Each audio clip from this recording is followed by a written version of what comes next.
bienvenue sur l'Intelligent TV. L'invité de ce jour se nomme Fabrice Niédré, kickboxer d'origine ivoirienne vivant en France, champion mondial ISCA Pro des moins de 100 kg et des plus de 100 kg en K1. Qu'est-ce que c'est que le kickboxing? Comment se porte la carrière de Fabrice Niédré? Quels sont ses exploits, ses ambitions? Des questions auxquelles nous allons apporter des réponses, des éclairages avec notre invité depuis Paris, la capitale française, Fabrice Niédré. Bonjour. Bonjour Monsieur Koné, bonjour à toute la Côte d'Ivoire. Alors, nous sommes très heureux de parler avec vous pour savoir un peu plus sur votre carrière. Alors, dites-nous, comment vous pouvez définir pour nous le kickboxing? Merci déjà à l'Intelligence TV de pouvoir m'exprimer. Alors, le kickboxing, c'est un sport pied-point de contact qui allie la boxe anglaise et les jambes. Alors, on peut utiliser les jambes, on peut utiliser les genoux. Voilà, on peut taper les jambes à la tête, dans les parties du corps et dans les jambes.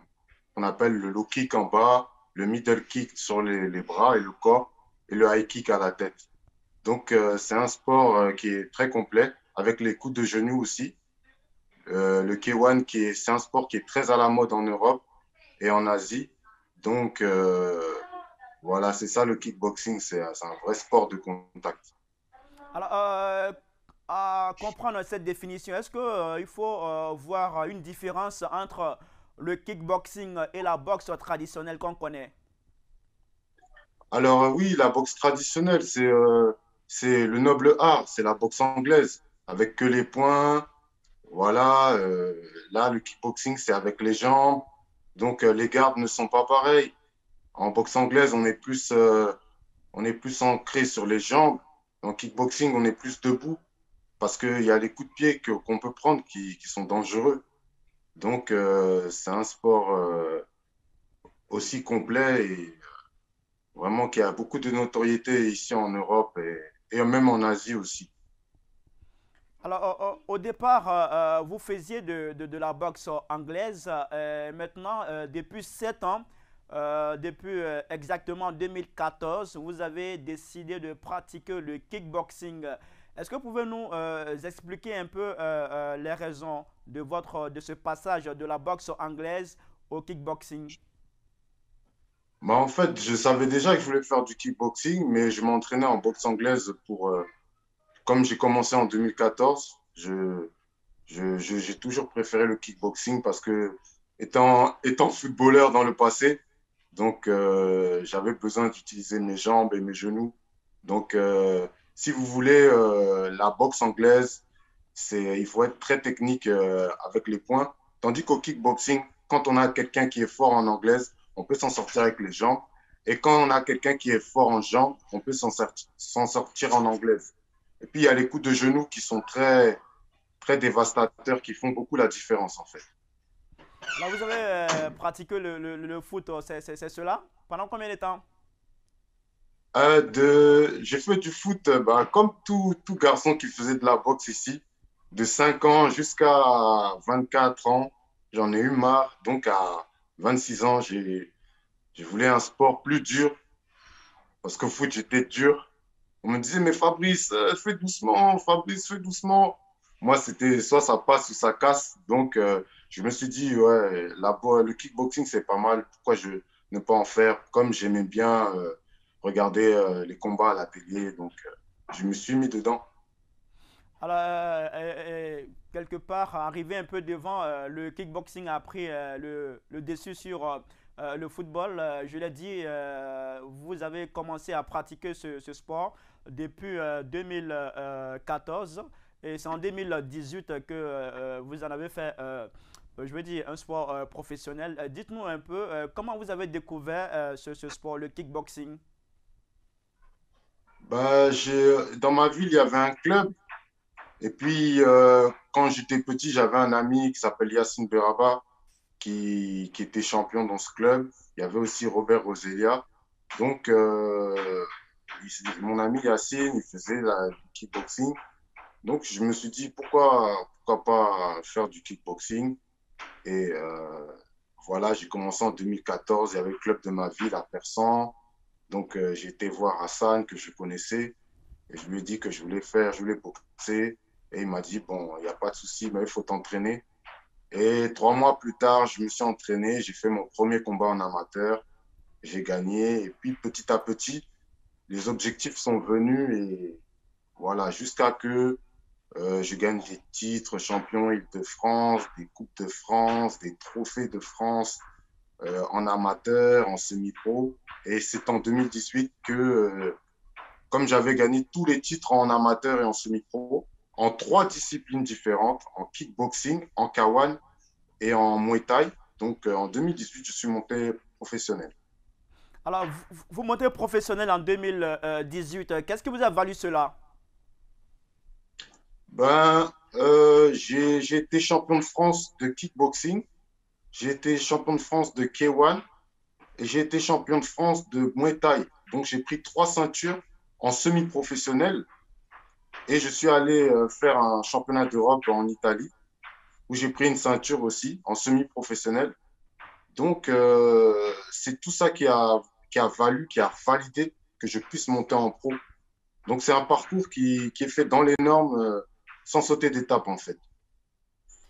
J'imagine que pratiquer le kickboxing, ça exige beaucoup de choses, n'est-ce pas?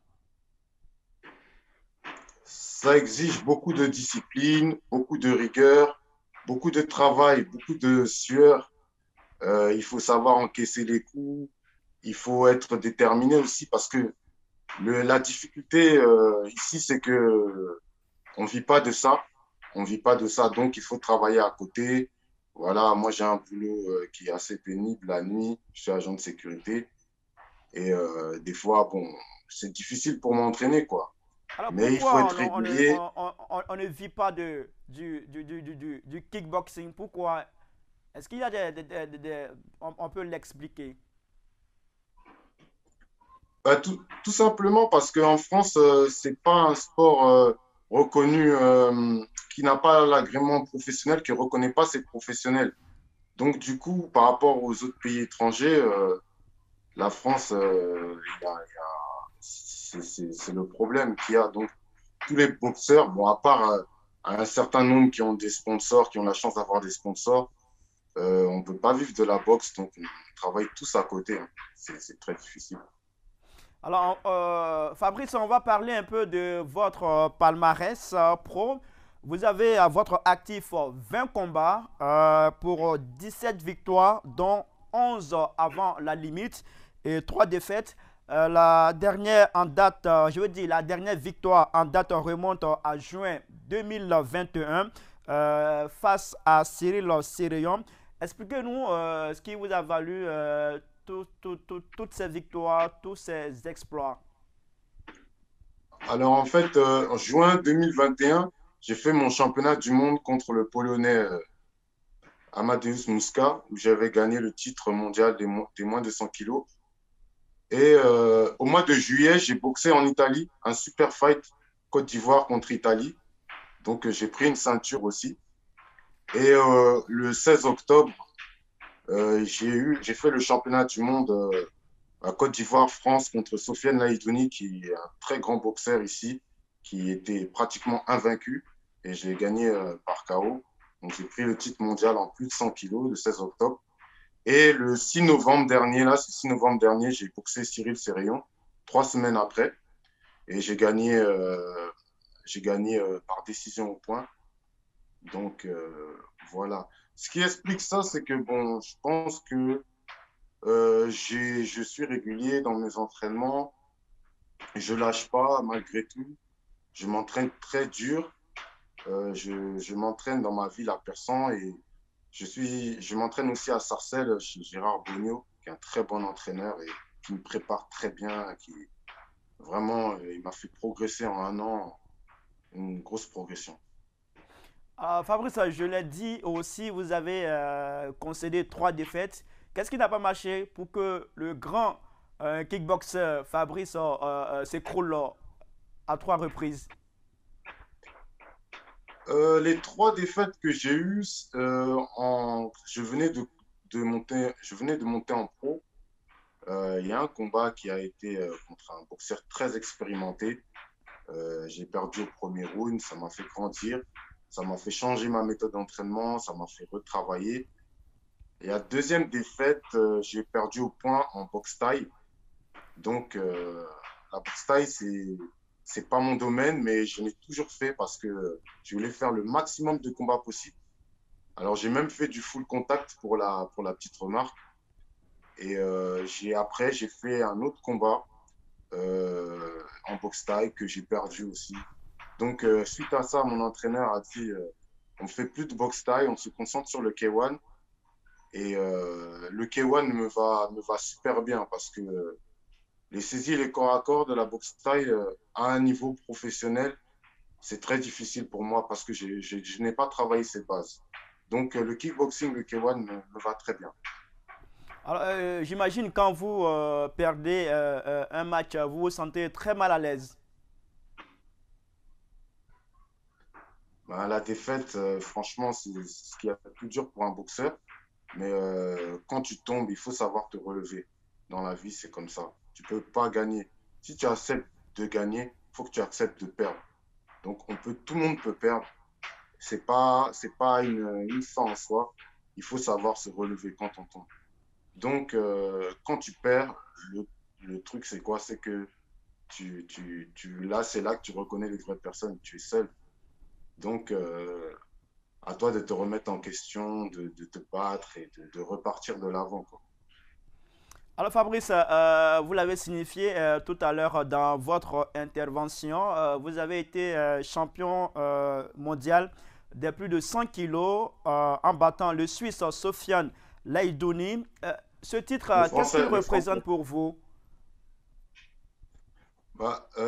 c'est le centre français Sofiane Laïdouni. Autant pour Sofiane moi, le Laïdouni, français Sofiane. c'est un très grand boxeur parce que Sofiane Laïdouni, il a battu beaucoup de grosses têtes. Il a été champion d'Europe WKN, qui est aussi une grosse fédération comme l'ISCA. Et c'est un boxeur qui, sur 31 combats, il avait 30 victoires et n'a jamais perdu avant la limite.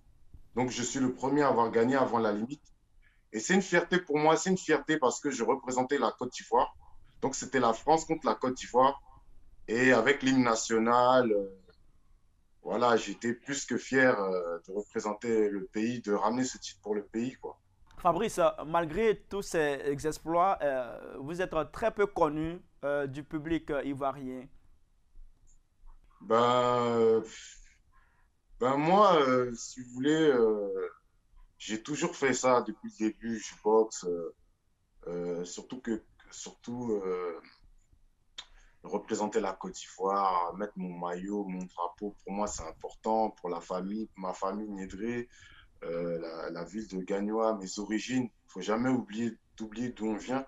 C'est pas parce que je suis né en France que je dois oublier d'où je viens. Donc la Côte d'Ivoire, c'est mon pays de cœur. Et je l'ai toujours fait par le cœur. Et je me suis jamais dit, j'ai fait ça pour être connu ou quoi que ce soit. Donc aujourd'hui, Dieu merci, les Ivoiriens reconnaissent mon travail. Ça fait plaisir, ça fait plaisir.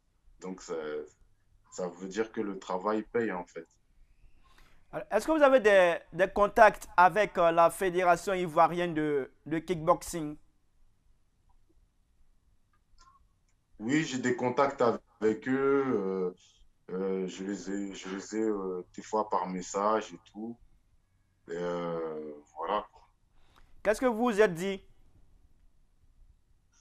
Ils me félicitent, ils me disent que c'est très bien et ils aimeraient bien que je puisse un jour venir en Côte d'Ivoire, présenter mes titres et tout ça et qu'on fasse la promotion du kickboxing. C'est important pour les jeunes Ivoiriens. Je pense que le kickboxing est un sport qui va à la Côte d'Ivoire. Car vous voyez, en France, il y a beaucoup de boxeurs comme moi qui sont d'origine ivoirienne qui sont très très forts aussi. Donc, peut-être moi, je me suis démarqué parce que j'ai osé. J'ai osé. Pour moi, c'est très important. On a fait le championnat du monde chez moi ici. Donc, en moins de 100 kilos au mois de juin. Donc, je l'ai fait pour la France et pour la Côte d'Ivoire, ce titre-là. Il faut savoir qu'il y avait les deux hymnes nationaux. Et ça, en France, ça ne s'est jamais fait. Ça s'est jamais fait. Donc, et le titre que j'ai gagné contre la Lettonie, qui est entièrement pour la Côte d'Ivoire. Donc, j'ai gagné ce titre avec ces deux pays. Ça me rend fier, mais pour la Côte d'Ivoire, je suis encore plus fier, vraiment. Alors, la Fédération ivoirienne de kickboxing vous demande de venir en Côte d'Ivoire pour présenter vos titres, pour faire la promotion de ce sport. Est-ce que vous comptez venir en Côte d'Ivoire? Si oui, quand exactement? Alors, je compte venir en Côte d'Ivoire, bien sûr. Ça, c'est obligé. Mais bientôt, bientôt. Si Dieu le veut, bientôt. Dans 2 mois, dans 3 mois, dans combien de temps? Je compte venir, ne vous inquiétez pas, bientôt. Je dois D'accord, on m'arranger avec espère mon... vous voir ici pour faire la promotion de ce sport, pour présenter vos titres au public ivoirien qui vous attend impatiemment ici en Côte d'Ivoire. Alors Fabrice, dites-nous quels sont vos prochains combats. Alors, pour l'instant, j'ai pas de date précise. Je sais que j'aurai un combat au mois de mai. Je sais que j'aurai un combat au mois de juin, normalement. Donc là, pour l'instant, j'ai pas de date précise, en fait. Mais comment vous Donc préparez j'attends. ces combats qui arrivent? Comment vous les préparez? Alors, toujours la même recette. Je m'entraîne dur. Euh, je m'entraîne à Persan avec Hassan. Je m'entraîne à Sarcelles avec Monsieur Gérard Bogno. Et je suis constamment entraîné. Donc, même si on m'appelle, il y a une opportunité, je suis là. Je suis là, toujours prêt à boxer. Alors on imagine qu'après le titre de champion mondial ISCA Pro, vous avez d'autres défis, n'est-ce pas? Alors oui, déjà après mon titre mondial, 3 semaines après, j'ai boxé Cyril Sérayon. Il faut savoir que ici, là, maintenant, euh, beaucoup de boxeurs veulent me boxer comparé à avant avec ces titres-là. Donc, ça fait plaisir. Mais j'aimerais pouvoir présenter ces titres-là aux autorités ivoiriennes pour montrer que vraiment, voilà, on peut se battre malgré les difficultés et montrer aux Ivoiriens que tout est possible avec le travail, bien sûr.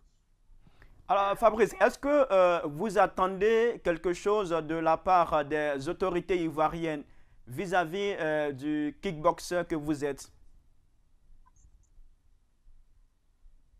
Ben, je dirais que moi, tout ce que j'ai fait, c'est avec le cœur et avec l'amour du pays. Voilà, j'aurais pu mettre le drapeau bleu, blanc, rouge, représenter la France comme tout le monde, mais moi, c'est pour la Côte d'Ivoire, donc c'est le cœur. Donc, je dis toujours que Dieu, euh, euh, comment dire, Dieu nous donne tôt ou tard ce qu'on mérite. Donc, si on pense que je mérite quelque chose, c'est à eux de voir. En tout cas, moi, j'ai fait mon travail. J'ai représenté la Côte d'Ivoire comme je l'ai pu, avec mes moyens que j'ai pu et avec fierté. Donc, voilà. Est-ce que dans vos défis, il s'agit aussi un jour pour vous de diriger la Fédération ivoirienne de kickboxing? Alors, je dirais pas diriger, mais si je peux aider, donner des conseils, surtout pour les organisations, surtout ce qu'il faudrait, c'est faire des championnats nationaux tous les ans, afin que les boxeurs ivoiriens, les kickboxeurs ivoiriens puissent faire des combats avant d'aller à l'international, parce qu'à l'international, il faut être prêt. Donc, que les boxeurs ivoiriens déjà et des championnats régionaux, championnats nationaux, qui aient plus de structures et plus de moyens pour la fédération. Je pense que les Ivoiriens sont très très forts dans, dans ce sport. Il y a beaucoup d'envie. Déjà, je pense qu'on peut être une plus grosse fédération comme le taekwondo en fait. Alors, Fabrice, certainement, il y a beaucoup de personnes, beaucoup de jeunes qui veulent vous ressembler, qui veulent pratiquer le kickboxing. Si vous devez donner des conseils à ces personnes, ça serait quoi? Alors moi, les conseils que je donnerais, c'est de ne pas d'y aller. Si vous avez un club de kickboxing à côté de chez vous, allez-y, regardez comment on entraîne, inscrivez-vous, essayez. C'est aussi un bon sport pour la confiance en soi, c'est aussi un bon sport pour la maîtrise. Voilà, c'est aussi un bon sport, c'est un sport noble. Voilà, c'est un sport où on se canalise.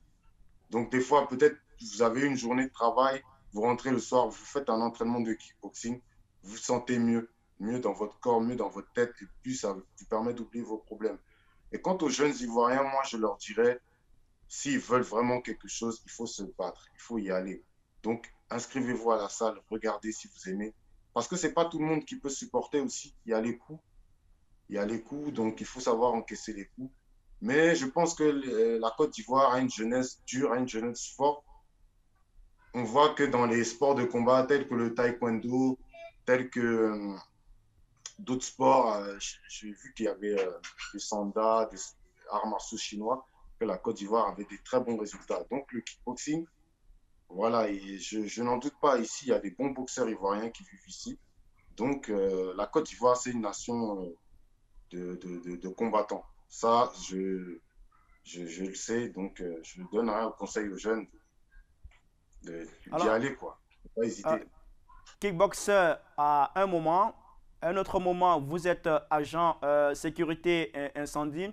Est-ce que ça vous apporte quelque chose dans votre carrière ou bien ça vous nuit?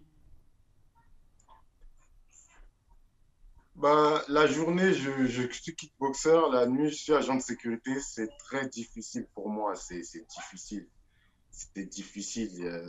Ça me ralentit clairement. Ça me ralentit clairement.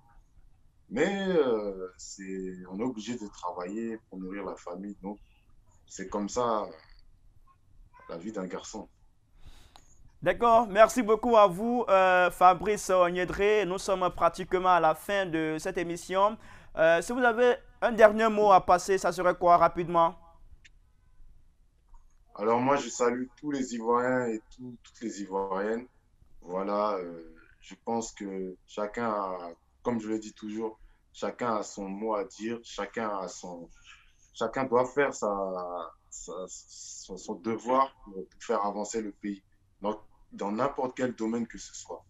Donc voilà, moi je vous ai montré l'exemple. Voilà, je suis agent de sécurité. La nuit, j'ai fait de la boxe. J'ai réussi à prendre un titre mondial.